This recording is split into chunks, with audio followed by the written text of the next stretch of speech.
ചുവടുറപ്പിക്കാൻ Indian സൈന്യം. ഇന്ത്യയുടെ ആഗോള പ്രതിരോധ നയത്തിൽ നിർണായകമായ ഒരു മാറ്റത്തിന്റെ സൂചനയായി വിലയിരുത്തപ്പെടുന്ന നീക്കമാണ് വിവിധ രാജ്യങ്ങളിലേക്കുള്ള പുതിയ പ്രതിരോധ അറ്റാഷേമാരുടെയും അതായത് സായുധ സേനയിലെ ഉന്നത ഉദ്യോഗസ്ഥരുടെയും സൈനിക ഉപദേഷ്ടാക്കളുടെയും നിയമനം. കഴിഞ്ഞ ഏതാനും വർഷങ്ങളായി മേക്ക് ഇൻ ഇന്ത്യ, പ്രതിരോധ ഉൽപാദനം, തദ്ദേശീയ ആയുധ വികസനം, പ്രതിരോധ കയറ്റുമതി വർധന, ഇൻഡോ പസഫിക് മേഖലയിലെ തന്ത്രപരമായ സാന്നിധ്യം ശക്തിപ്പെടുത്തൽ തുടങ്ങിയ ലക്ഷ്യങ്ങൾ മുൻനിർത്തി പ്രവർത്തിക്കുന്ന ന്യൂഡൽഹി ഇപ്പോൾ സൈനിക നയതന്ത്രത്തിനും കൂടുതൽ പ്രാധാന്യം നൽകുകയാണ്.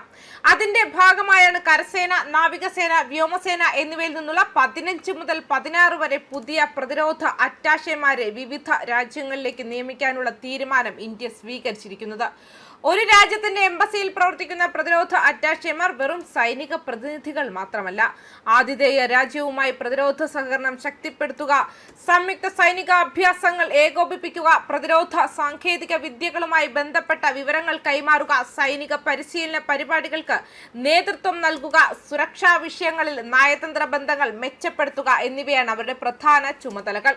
കൂടാതെ തദ്ദേശീയമായി നിർമ്മിക്കുന്ന ആയുധങ്ങളും പ്രതിരോധ ഉപകരണങ്ങളും വിദേശ രാജ്യങ്ങൾക്ക് പരിചയപ്പെടുത്തുന്നതിലും പ്രതിരോധ കരാറുകൾക്ക് വഴിയൊരുക്കുന്നതിലും പ്രതിരോധ അറ്റാഷേമാർ നിർണായക പങ്ക് വഹിക്കുന്നു. പുതിയ നിയമനങ്ങളിൽ Ethiopia, Ivory Coast, Mozambique, Djibouti, Tanzania, Poland, Armenia, Philippines തുടങ്ങിയ രാജ്യങ്ങൾ ഉൾപ്പെട്ടിരിക്കുന്നത് ഇന്ത്യയുടെ തന്ത്രപരമായ മുൻഗണനകളെ വ്യക്തമായി പ്രതിഫലിപ്പിക്കുന്നതാണ്. പ്രത്യേകിച്ചും ആഫ്രിക്കൻ ഭൂഖണ്ഡം ഇന്ത്യയുടെ പുതിയ പ്രതിരോധ നയത്തിലെ പ്രധാന ശ്രദ്ധാകേന്ദ്രമായി മാറിയിരിക്കുകയാണ്.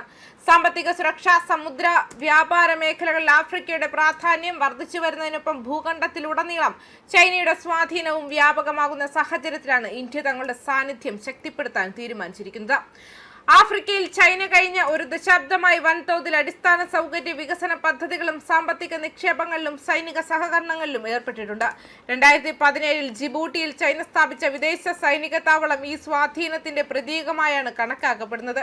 ചെങ്കടലിനെയും ഇന്ത്യൻ മഹാസമുദ്രത്തെയും ബന്ധിപ്പിക്കുന്ന അത്യന്തം തന്ത്രപ്രധാനമായ കടൽപാതകളുടെ കവാടമായ ജിബൂട്ടിക്ക് ആഗോള വ്യാപാരത്തിലും സുരക്ഷാ രംഗത്തും വലിയ പ്രാധാന്യമുണ്ട്.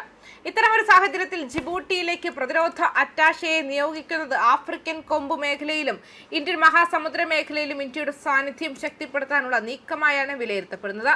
ആഫ്രിക്കയിലെ നിരവധി രാജ്യങ്ങളുമായി ഇന്ത്യ ഇതിനകം പ്രതിരോധ സഹകരണം ശക്തിപ്പെടുത്തിയിട്ടുണ്ട്. സൈനിക പരിശീലനം, സംയുക്ത അഭ്യാസങ്ങൾ, സമുദ്ര സുരക്ഷാ സഹകരണം, ഭീകരവിരുദ്ധ പ്രവർത്തനങ്ങൾ എന്നിവയിൽ ഇന്ത്യ സജീവമായി പങ്കാളിയാണ്. ഇതിനു പുറമെ ഇന്ത്യ തദ്ദേശീയമായി വികസിപ്പിച്ച പ്രതിരോധ സംവിധാനങ്ങളായ Tejas light compact aircraft, Pinaka multi barrel rocket launcher, BrahMos supersonic cruise missile, Akash വ്യോമ പ്രതിരോധ മിസൈൽ സംവിധാനം തുടങ്ങിയ ആഫ്രിക്കൻ രാജ്യങ്ങളിലേക്ക് കയറ്റുമതി ചെയ്യാനുള്ള ശ്രമങ്ങളും ശക്തമാക്കിയിട്ടുണ്ട്. യൂറോപ്പിലേക്കും ഇന്ത്യയുടെ പ്രതിരോധ നയതന്ത്രം കൂടുതൽ വ്യാപിക്കുകയാണ്.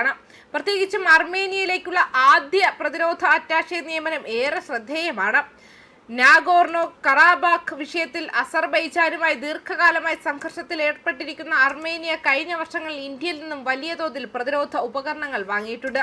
പിനാക്ക റോക്കറ്റ് സംവിധാനങ്ങൾ, ആകാശ് മിസൈലുകൾ, വെടിക്കോപ്പുകൾ എന്നിവ ഉൾപ്പെടുന്ന കരാറുകൾ ഇന്ത്യയെ അർമേനിയയുടെ പ്രധാന പ്രതിരോധ പങ്കാളികളിൽ ഒന്നാക്കി മാറ്റിയിട്ടുണ്ട്. ഈ ബന്ധം കൂടുതൽ ആഴത്തിലാക്കാനാണ് പുതിയ നിയമനം ലക്ഷ്യമിടുന്നതെന്ന് കരുതപ്പെടുന്നു. ഇന്ത്യ ഇതിനകം തന്നെ 40-ലധികം രാജ്യങ്ങളിൽ സ്ഥിരം പ്രതിരോധ അറ്റാഷെമാരെ നിയോഗിച്ചിട്ടുണ്ടെന്നും നിരവധി രാജ്യങ്ങളിലേക്ക് സമാന്തര അംഗീകാരത്തിലൂടെയും പ്രതിനിധാനം നൽകുന്നുണ്ടെന്നും സർക്കാർ രേഖകൾ വ്യക്തമാക്കുന്നു. America, United kingdom, Russia, France തുടങ്ങിയ രാജ്യങ്ങളിൽ ദീർഘകാലമായി ഇന്ത്യക്ക് ശക്തമായ സൈനിക നയതന്ത്ര സാന്നിധ്യമുണ്ട്. ഈ രാജ്യങ്ങളിലാണ് കരസേന, നാവികസേന, വ്യോമസേന എന്നീ 3 സേനകളുടെയും പ്രതിനിധികളെ ഉൾക്കൊള്ളുന്ന സമ്പൂർണ്ണ പ്രതിരോധ സംഘങ്ങൾ പ്രവർത്തിക്കുന്നത്. പുതിയ നിയമനങ്ങൾ വെറും സൈനിക പുനഃക്രമീകരണം മാത്രമല്ല, മറിച്ച് ആഗോള ശക്തിയായി ഉയരാനുള്ള ഇന്ത്യയുടെ ദീർഘകാല തന്ത്രത്തിന്റെ ഭാഗമായാണെന്നാണ് വിദഗ്ധരുടെ വിലയിരുത്തൽ. പ്രതിരോധം, സഹകരണം, ആയുധ കയറ്റുമതി, സമുദ്ര സുരക്ഷ, പ്രാദേശിക സ്ഥിരത, ചൈനയുടെ സ്വാധീനത്തെ പ്രതിരോധിക്കൽ, ഇൻഡോ പസഫിക് മേഖലയിലെ ശക്തി സന്തുലിതാവസ്ഥ നിലനിർത്തൽ തുടങ്ങിയ ഒന്നിലധികം ലക്ഷ്യങ്ങൾ ഒരേ സമയം മുന്നോട്ട് കൊണ്ടുപോകാനാണ് ഈ നീക്കത്തിലൂടെ ഇന്ത്യ ശ്രമിക്കുന്നത്. അതിനാൽ പ്രതിരോധ അറ്റാഷെമാരുടെ ശൃംഖല വിപുലീകരിക്കാനുള്ള തീരുമാനം ഇന്ത്യയുടെ ആഗോള സൈനിക നയതന്ത്രത്തിന് പുതിയ ദിശ നിർണ്ണയിക്കുന്ന സുപ്രധാന ചുവടുവയ്പായാണ് വിലയിരുത്തപ്പെടുന്നത്. ന്യൂസ് ഡെസ്ക് കർമ്മ ന്യൂസ്.